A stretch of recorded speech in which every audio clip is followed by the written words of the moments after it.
তো hello friends, আমি Sandeep and আপনারা দেখছেন লার্নিং দুনিয়া 2.0 ইউটিউব চ্যানেল। তো রাজ্যে শিক্ষক নিয়োগ প্রক্রিয়ায় দুর্দান্ত গতি আসার সম্ভাবনা আবারও নতুন করে আজকের ডেটা তারিখ কিন্তু তৈরি হলো।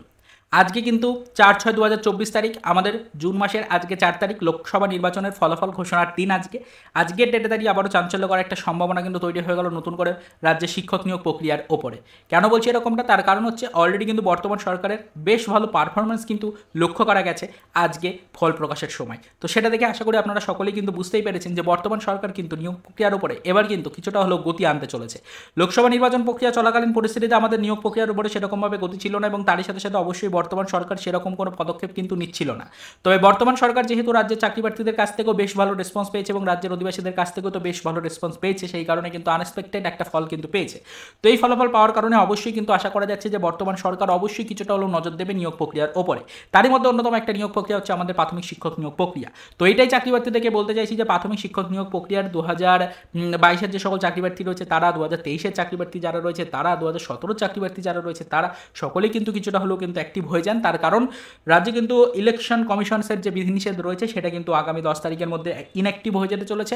তার পরবর্তীতে গিয়ে কিন্তু চূড়ান্ত কিছু আপডেট কিন্তু 2024-এর নতুন নিয়োগের নোটিফিকেশন প্রকাশ থেকে শুরু করে একদম অফিসিয়ালভাবে টেট রিলেটেড যাবতীয় কার্যক্রম বাকি রয়ে গেছে 23-এর চাকরি প্রার্থীদের, সেই সম্পর্কিত সব কার্যক্রমে গতি আসতে চলেছে। নিয়োগ প্রক্রিয়ার নোটিফিকেশনও কিন্তু খুব শীঘ্রই প্রকাশিত হতে চলেছে। তো সেক্ষেত্রে অবশ্যই বর্তমানে আজকের ডেটে দাঁড়িয়ে লোকসভা নির্বাচনের ফলাফল দেখার পরে আশা করছি চাকরি প্রার্থীদের আর কারোরই বুঝতে বাকি নেই যে বর্তমান সরকার কিন্তু একটা আনএক্সপেক্টেড ফল কিন্তু পেয়েছে। তো সেক্ষেত্রে অবশ্যই হয়তো বর্তমান সরকারের পক্ষ থেকে এবার নিয়োগ প্রক্রিয়াটিকে আরও কিছুটা হলেও অ্যাক্টিভ করে তোলার কিন্তু চেষ্টা করা হবে, এবং চাকরি প্রার্থীদের দিকে কিছুটা হলেও কিন্তু নতুন করে নজর দেওয়া হবে বর্তমান সরকারের পক্ষ থেকে। তো যদি এটা সত্যিই হয়ে থাকে তাহলে অবশ্যই কিন্তু আগামী 10 তারিখে লোকসভা নির্বাচনের যাবতীয় রুলস অ্যান্ড রেগুলেশনস যেটা ইলেকশন কমিশন ধার্য করেছিল সেটা কিন্তু রাজ্যের উপর থেকে উঠে যাবে, এবং তার পরবর্তীতে গিয়ে কিন্তু একদম অফিসিয়ালিভাবে আমাদের রাজ্যের শিক্ষক নিয়োগ প্রক্রিয়ায়, মূলত প্রাথমিক শিক্ষক নিয়োগ প্রক্রিয়ায় একাধিক টপিকের উপরে কিন্তু গুরুত্বপূর্ণ কিছু অফিসিয়াল ইনফরমেশন সরাসরি কিন্তু রাজ্য সরকারের পক্ষ থেকে প্রোভাইড করা হবে চাকরি প্রার্থীদেরকে। আশা করি বিষয়টা বোঝাতে পারলাম। আপাতত আজকের এই মুহূর্তে দাঁড়িয়ে বেশ কিছু চাঞ্চল্যকর তথ্য কিন্তু কালেক্ট করতে পারলাম, সেটাই কিন্তু আপনাদের সামনে তুলে ধরার চেষ্টা করলাম। বর্তমান সিচুয়েশনটা মূলত আপনাদেরকে বোঝানোর চেষ্টা করলাম। পরবর্তীতে এই বিষয়ের উপর নজরদারি রাখবো।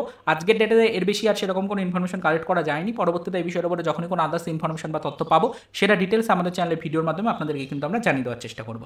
তো আবারও এই পর্যন্তই, চলুন দেখা হবে নেক্সট ভিডিওতে। পরবর্তীতে আমাদের প্রাথমিক শিক্ষক নিয়োগ থেকে শুরু করে রাজ্যে আদার্স শিক্ষক নিয়োগ প্রক্রিয়াগুলো রিলেটেড কিছু আদার্স অফিসিয়াল আপডেটের সাথে।